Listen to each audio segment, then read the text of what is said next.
Okay, so describe the style of fighting at the beginning of World War One. Detail the area between the trenches. How these countries try to seek an advantage on the battlefield. Here we go. So at the beginning of the war, the fighting was a little bit different. Towards the end, it changed dramatically. I'll try to have that grade in as soon as possible.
All right, so let's go over here.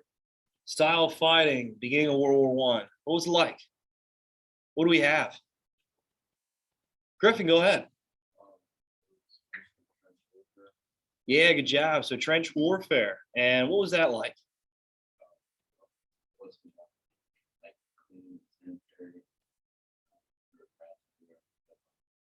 Yeah, good job. So we talked about it on what, Thursday, I think it was. And oh no, sorry, Tuesday of last week. That has me all messed up with the parent teacher conferences. So yeah, with the trenches, okay, they were dug out, and we all know that the opposition were kind of facing each other. And what was between the two trenches? What was it called? Kale? No man's land. Good job. It's called no man's land because most likely, if you're marching across that, if you're trying to lay siege to your opposition to maybe try to storm their trench, you're going to get killed in no man's land. And I know I drew it out for you. Okay, with these trenches, they're dug in zigzags. Why? Why are they dug in zigzags? Eddie? Yeah, good job with these new forms of advanced weaponry. Let's say an opponent would get inside the trench, look out, they would probably mow everybody down with one single burst. So they dug them in trench or in zigzags to make sure that that couldn't happen and that they could protect their troops in case there were, let's say, an invasion in their own trench. All right, we all talked about barbed wire too, right? The barbed wire that was right in front of the trench, try to maybe hang up some of these troops that are maybe coming across. And as they're getting stuck in the barbed wire, trying to pull themselves out, it was easy pickings for, the troops inside the trench. They could just pick them off, no problem. Artillery was focused behind the trench, shooting over top of your own, really just laying siege to no man's land, preventing any type of an attack. So for the most part, because it was called no man's land, because there really wasn't that many marches across no man's land. Really, for the majority of the war, these troops were really just staring at each other, just waiting for, let's say, a siege or an advancement of the opposition. And it was really boring, right? Okay, many of the soldiers lost their minds in fear of what could happen or when this next attack might occur. And with low resources like food, okay, many of the troops died of dysentery, sickness, just lack of nutrition. And we talked about some of the dead bodies. It's not like they could just take them out, right? It's not like they could just give them a proper burial, because if they poke their head up out of the trenches, most likely they would get picked off. So what do they do with the dead bodies? Kind of throw them in the trench, right? Okay, maybe over top to use it as protection, almost like a sandbag. Pretty terrible, right? Think about it. Your own friend, it's like, oh, well, it's the only use now since he died. We're just going to use him as protection. Just pile them up, stack them up in front of the trench and help us out. And let's say if they're going to try to march across no man's land. Or in many worse cases, cannibalism, right? Oh my gosh, terrible. Just because of lack of food and resources that they had, a lot of times these troops decided that these soldiers that were stuck in these trenches for years on end really literally ate some of the people that died. It was terrible. And with the stench of the dead bodies, brought on rats. Okay, we talked about trench foot because there's really no drainage inside of these trenches. Their feet were constantly wet, constantly cold. And we know this time of year it's really cold out. So I couldn't even imagine what type of hardships these men faced. It was really brutal. Okay, but the stalemate of the fighting, okay, really lasts the majority of the war. Today we'll talk about weapons of warfare. Tomorrow I'll have an activity for you to do some research on some of these new forms of weaponry. And I try to really just break this stalemate, okay, for one of these countries to maybe seek an advantage over their opposition by marching across no man's land, utilizing these maybe tanks or airplanes or new forms of chemical warfare to advance across no man's land to break the stalemate.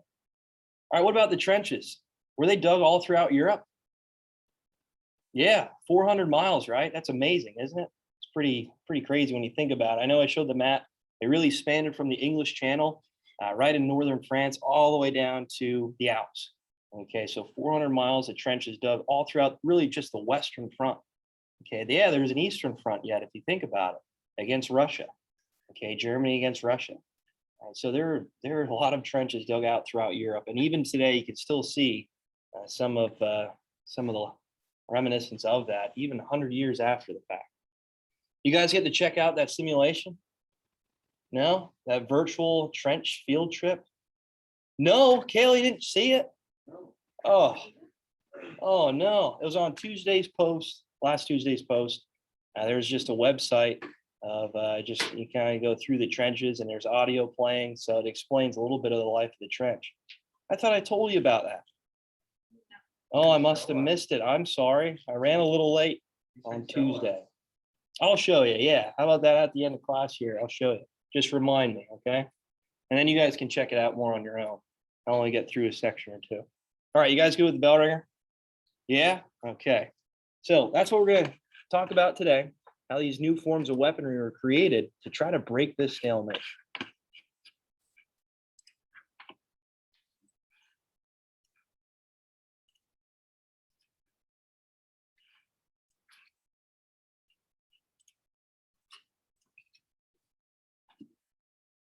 Okay, all right. So tomorrow we'll research a little bit more in detail of these new forms of weaponry, but I think it's important to talk about how this war really revolutionized, really transformed warfare as we know it. We all know the industrial age occurred right through the late 1800s. And unfortunately, this industrial age will bring on these new forms of weaponry that were never seen before. Go ahead, Barbara. It's not working. You need help. Oh yeah, just because it's my here. Pretty much. Yeah. It is. This is sharp enough though. It wasn't. What? You're killing me. You want me to pick the pencil? Yeah, give it a good slap or two, like the locker. Yeah. Oh, well, anyway, with the industrial age, just really brought on a lot of new advancements. Okay, we talked about the Spanish American War. yeah, these new naval ships, they're far superior than, let's say, some of these wooden ships that utilize wind to try to mobilize them and try to move them around. Okay, with the steam engine, that helped tremendously, advancing a lot of these the United States over the Spanish in that Spanish-American War, specifically with George Dewey, right? We talked about that with the Spanish-American War. So with World War One, even more. Okay, when we talk about the United States, they're a little bit behind. Okay, as World War One was pursuing, as it was going on in Europe, a lot of these European nations were investing a lot of time, a lot of effort into creating these new forms of weaponry. When the United States comes over in 1917, really 1 year before the war's end, they were far behind. Okay, they didn't have the new forms of technology. They didn't see the new advancements just yet.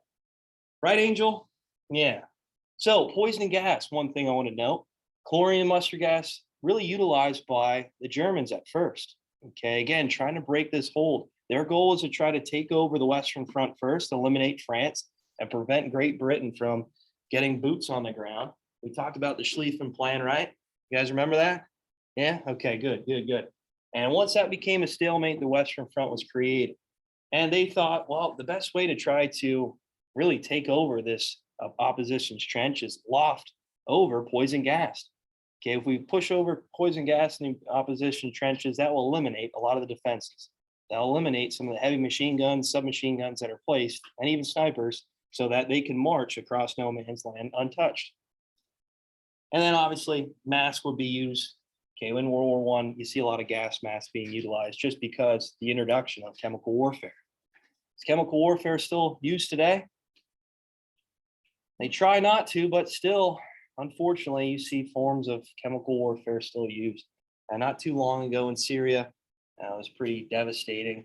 Some of these attacks in Syria with chemical warfare.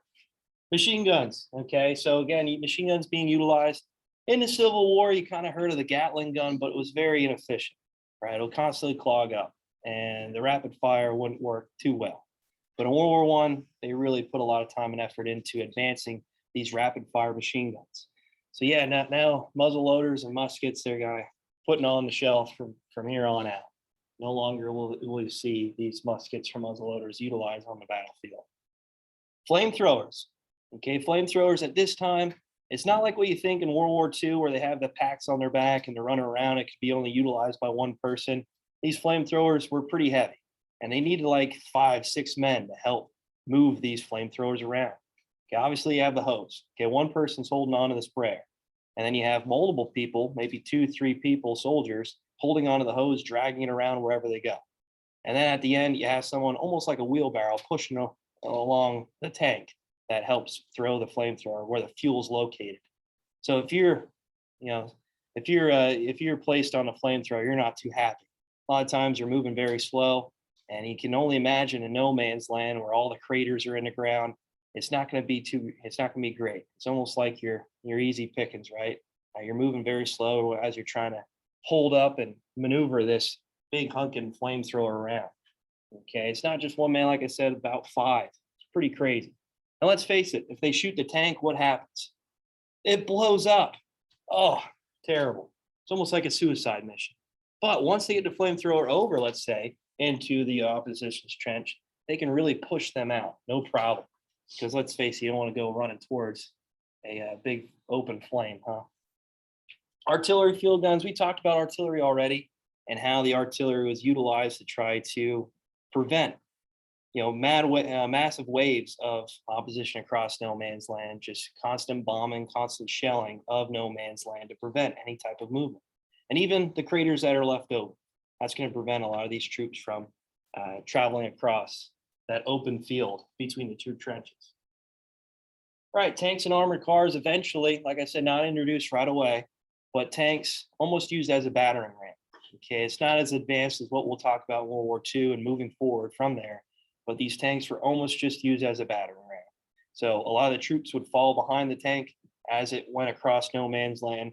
And as it broke into the opponent's trench, the troops would flood out behind it. Okay, so it's almost used really just as a shield. But with these tanks, they would constantly break down. Okay, it really wasn't as beneficial as what you might think. They would constantly break down in the battlefield and just be stuck. They kind of stank. Submarines, we talked about that quite a bit already at the start of the war with the German and English naval arms race. Now the Germans were trying to seek an advantage, okay, and try to find a way to combat against the dreadnoughts and really just above the water what the Great Britain had in advancement. Okay, but submarines really even the playing field for the Central Powers and the Allied powers. It's really hard to target these submarines at this point. They didn't have radar, okay, efficiently at the beginning of the war. And the best way to try to eliminate your opposition is take out their supplies. The submarines, that was their clear advantage in World War I. All right, we'll talk about unrestricted submarine warfare here soon. This is actually what drags the United States into the war. The Germans didn't care what they were targeting. And then finally, airplanes. Okay, airplanes. So again, really not effective at the beginning of the war, but towards the end, the use of airplanes, very significant. The Allied powers would run a lot of aerial bombing onto many of the factories, many of the industries in Germany and in Austria-Hungary to try to eliminate their supply. Again, best way to try to eliminate a country's military is eliminate their supply. So mostly done through bombing runs, okay? But even on the battlefield, they were very ineffective at first just because it was a new form of technology, okay? They didn't fly near as fast. There wasn't really any type of armor on the airplanes. There was a lot of just like canvas, like heavy, thick material. The bullets would just kind of fly through it, no problem. But dogfights, we'll talk about it maybe towards the end of this chapter. I'll show you a movie called Fly Boys. James Franco's in it. I think you guys might like it. You girls here, James Franco. But anyway, the airplanes were very beneficial on the battlefield towards the end of the war.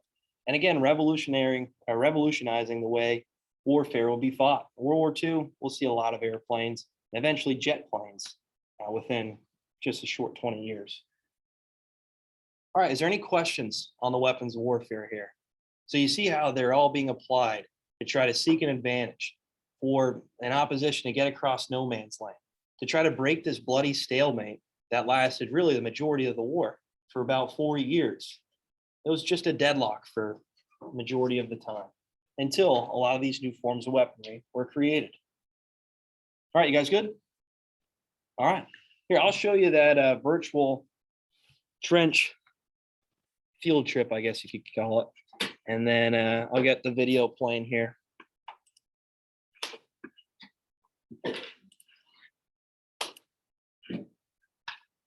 So I'll end this now and meeting.